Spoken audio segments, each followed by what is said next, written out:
Assalamualaikum warahmatullahi wabarakatuh.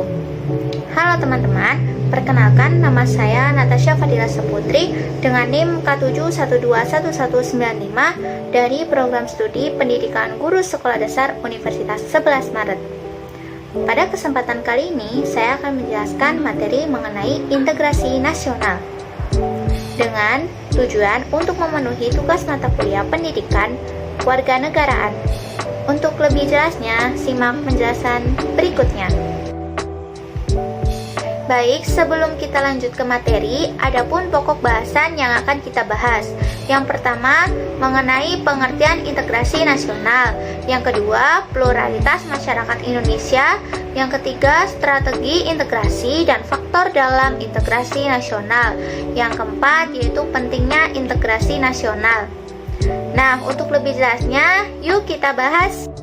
Nah, teman-teman, aku mau tanya nih, apa itu integrasi nasional? Ada yang tahu nggak nih? Kira-kira integrasi itu apa sih? Dan nasional itu apa sih? Dan kalau digabung menjadi satu, integrasi nasional itu artinya apa sih? Ada yang tahu nggak? Kira-kira jawaban kalian benar nggak ya? Kita simak yuk penjelasan berikutnya. Nah, kita akan membahas mengenai pengertian integrasi nasional. Ya, integrasi nasional itu berasal dari dua kata, yaitu integrate dan nation. Integrate itu artinya menyatu padukan, menggabungkan, mempersatukan. Sedangkan nation itu artinya adalah bangsa. Lalu secara politis memiliki arti bahwa penyatuan berbagai kelompok budaya dan sosial dalam suatu wilayah nasional yang membentuk suatu identitas nasional. Lalu ada juga secara antropologi memiliki arti bahwa proses penyesuaian di antara unsur-unsur kebudayaan yang berbeda sehingga mencapai suatu kesatuan fungsi di dalam kehidupan masyarakat. Jadi dapat disimpulkan integrasi nasional adalah usaha dan proses mempersatukan perbedaan yang ada pada suatu negara sehingga terciptanya keserasian dan keselarasan secara nasional. Nah, itu tadi pengertian integrasi nasional, teman-teman. Nah, masih ada pengertian lagi nih, teman-teman, yaitu menurut para ahli. Yang pertama yaitu Safruddin Bahar pada tahun 1998. Integrasi nasional adalah upaya menyatukan seluruh unsur suatu bangsa dengan pemerintah dan wilayahnya. Yang kedua, menurut Howard Wilkins tahun 1996, integrasi berarti penyatuan bangsa-bangsa yang berbeda dari suatu masyarakat menjadi suatu keseluruhan yang lebih utuh atau memadukan masyarakat kecil yang banyak menjadi satu bangsa. Jadi, menurutnya integrasi bangsa itu dilihat sebagai peralihan dari banyak masyarakat kecil ke suatu masyarakat yang besar. Lalu yang terakhir, menurut Miron Weiner, proses pernyataan berbagai kelompok sosial dan budaya ke dalam suatu wilayah dalam rangka pembentukan identitas nasional. Integrasi biasanya mengandalkan adanya satu masyarakat yang secara majemuk dan memiliki bahasa dan sifat kebudayaan yang berbeda-beda. Nah, itu tadi pengertian menurut para ahli. Selanjutnya, kita akan membahas materi berikutnya. Nah, selanjutnya kita akan bahas materi yang kedua mengenai pluralitas masyarakat Indonesia.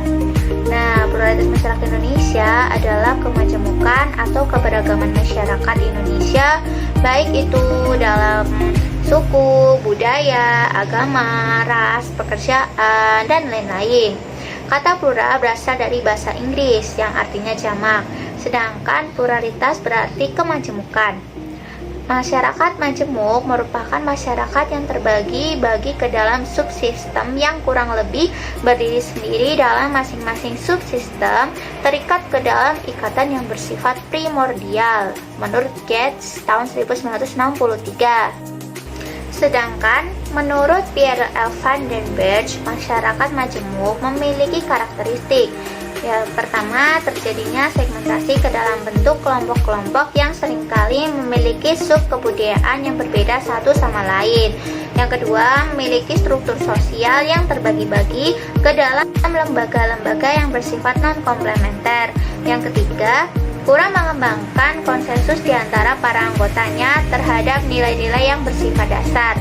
Yang keempat, secara relatif seringkali mengalami konflik di antara kelompok yang satu dengan kelompok yang lain. Yang keempat, secara relatif integrasi sosial tumbuh di atas paksaan atau coercion dan saling ketergantungan dalam bidang ekonomi. Lalu yang terakhir, adanya dominasi politik oleh suatu kelompok atas kelompok-kelompok yang lain. Nah, itu tadi materi mengenai pluralitas masyarakat di Indonesia.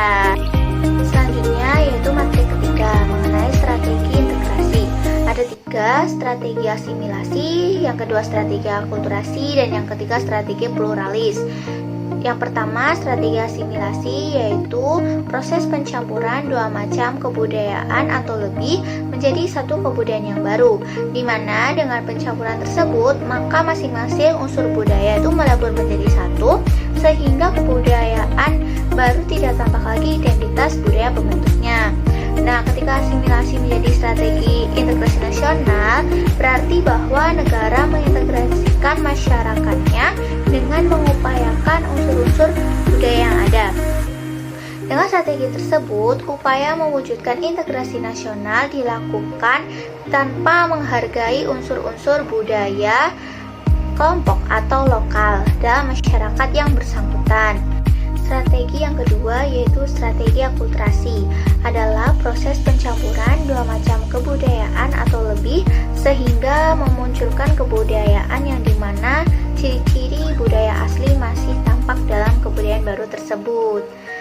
Apabila akulturasi ini diterapkan oleh pemerintah, berarti bahwa negara mengintegrasikan masyarakatnya dengan mengupayakan adanya identitas budaya bersama, namun tidak menghilangkan seluruh unsur budaya lokal.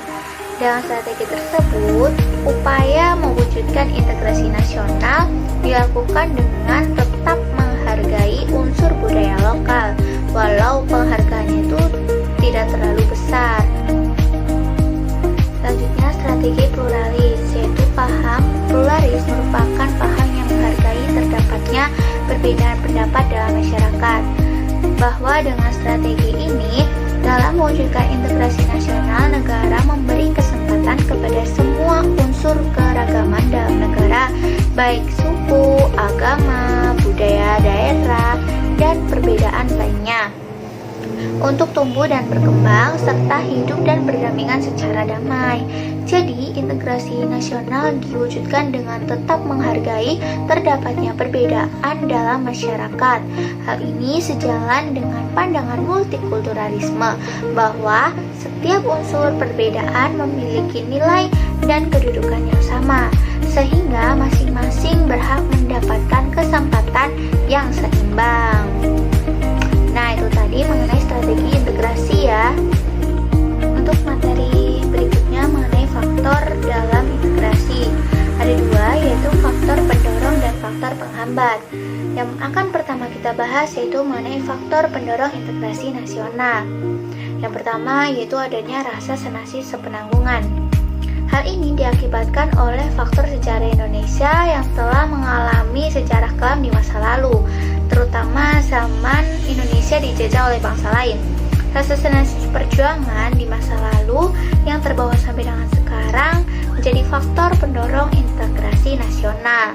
Di era sekarang ini, rasa senasib seperjuangan digunakan untuk memperkuat stabilitas nasional demi terwujudnya persatuan Indonesia dalam integrasi nasional. Yang kedua yaitu adanya ideologi nasional. Ideologi nasional Indonesia yaitu Pancasila. Pemaknaan ideologi nasional yaitu Pancasila dilakukan melalui implementasi nilai-nilai Pancasila dalam kehidupan sehari-hari. Yang ketiga yaitu adanya sikap tekad dan keinginan untuk kembali bersatu. Perbedaan dan kemajemukan di Indonesia bukan salah satu faktor penyebab konflik yang terjadi di masyarakat. Perbedaan itu membuat masyarakat Indonesia mempunyai keinginan untuk mempersatukan perbedaan dalam satu kesatuan baru yang utuh. Dalam kehidupan berbangsa negara dan berbangsa Indonesia, keinginan tersebut merupakan merupakan salah satu perwujudan nilai-nilai luhur Pancasila sebagai dasar negara. Lalu yang keempat yaitu adanya ancaman dari luar. Walaupun sudah merdeka, tapi ancaman dari luar itu masih tetap terjadi. Integrasi nasional itu sangat dibutuhkan untuk mengantisipasi ancaman tersebut. Selanjutnya kita membahas mengenai faktor penghambat integrasi nasional. Yang pertama yaitu kurangnya penghargaan terhadap kemajemukan. Ada beberapa kemajemukan yang terdapat di dalam masyarakat kurang diperhatikan oleh pemerintah yang berkaitan dengan kebudayaan setempat. Akibatnya, kemajemukan itu terkikis secara perlahan-lahan. Yang kedua, mengenai kurangnya toleransi antar sesama golongan. Dampaknya yaitu mengurangi rasa persatuan dan kesatuan bangsa. Jika terjadi secara terus-menerus, akan membuat bangsa hancur sendirinya dan integrasi tidak dapat terwujud. Yang ketiga, yaitu kurangnya kesadaran di dalam diri masing-masing rakyat Indonesia. Di era globalisasi, masyarakat cenderung individualistis dan tidak mempedulikan kondisi dan situasi yang ada di sekitarnya. Jika tidak dicegah, akan mempersulit terwujudnya integrasi nasional. Oleh karena itu, diperlukan kiat untuk membangun karakter bangsa di era globalisasi untuk meningkatkan kesadaran diri masyarakat dalam mewujudkan integrasi nasional. Yang terakhir, adanya sikap ketidakpuasan terhadap ketimpangan dan ketidakmerataan pembangunan. Dengan diberlakukannya otonomi daerah, wewenang dan yang lainnya, pemerintah pusat dipindahkan ke pemerintah daerah. Untuk menyeimbangkan ketimpangan tersebut, diperlukan kesadaran diri akan rasa keadilan sosial yang merata di berbagai daerah Indonesia. Nah, teman-teman, itu tadi adalah pembahasan mengenai strategi dan juga faktor dalam integrasi nasional. Untuk materi yang terakhir, yaitu mengenai pentingnya integrasi nasional. Hal ini tentu penting diwujudkan dalam kehidupan masyarakat Indonesia dikarenakan Indonesia merupakan negara yang masih berkembang atau dapat dikatakan negara yang masih mencari jati dirinya. Selain itu, integrasi nasional sangat penting untuk diwujudkan karena integrasi nasional merupakan suatu cara yang dapat menyatukan berbagai macam perbedaan yang ada di Indonesia. Itu saja materi yang dapat saya sampaikan mengenai materi integrasi nasional. Apabila dalam penyampaian materi terdapat salah kata, saya mohon maaf. Dan semoga materi ini dapat bermanfaat bagi kita semua. Akhir kata, wassalamualaikum warahmatullahi wabarakatuh. Dadah!